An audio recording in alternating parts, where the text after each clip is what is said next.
De toutes les techniques utilisées dans la programmation des jeux vidéo, cette technique est de loin la plus géniale.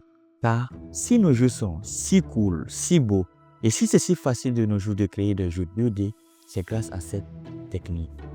Les premiers jeux tels que Super Mario Bros, Zelda, Pokémon, aux jeux plus récents comme Celeste, tout, absolument. Tous ces jeux ont utilisé cette technique. Laissez-moi donc vous parler du tile mapping. Les ordinateurs et les consoles que nous possédons actuellement sont très performantes, suffisamment performantes qu'elles nous permettent d'exécuter des jeux comme Legend of Zelda, Cyberpunk ou encore Red Dead Redemption. Sauf que cela n'a pas toujours été le cas, surtout pour les machines des années 70 et 80 qui avaient beaucoup moins de performance et de mémoire.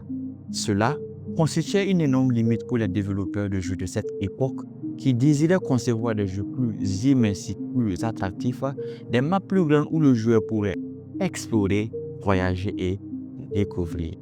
Sauf que, on fait comment pour coder ce genre de jeu si les machines sont limitées et surtout lorsque la mémoire est une ressource rare. Car, rappelons-le, dans la mémoire, on ne stocke pas que la map du jeu. Il faut aussi stocker les bruitages, les musiques et bien évidemment le code du jeu. Alors, comment on sait pas?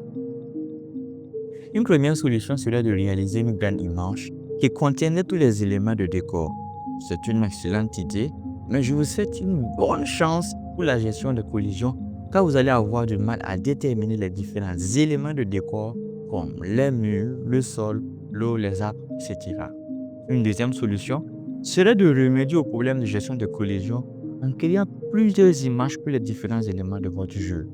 La gestion de collisions sera certes plus facile, mais encore une fois de plus, bonne chance pour savoir où placer les éléments quand je vous rappelle que la map qu'on veut créer est plus grande que la fenêtre du jeu. De plus, que ce soit un seul décor qui fera des dizaines de kilo-octets ou plusieurs images qui, combinées entre elles aussi, feront des dizaines de kilo-octets, une chose est sûre, vous gaspillerez de la mémoire. On peut faire appel à une troisième méthode. Au lieu d'avoir plusieurs images comme expliqué dans la seconde méthode, nous allons plutôt combiner et condenser toutes les images dans une seule image qu'on va appeler tileset. On va ensuite subdiviser de façon logique cette image en de petits motifs qu'on va appeler tile ou tuiles en français. Puis, attribuer des nombres ou ID à ces motifs. On va ensuite subdiviser la fenêtre de notre jeu en une grille où chaque case de notre grille va contenir un motif de notre tileset.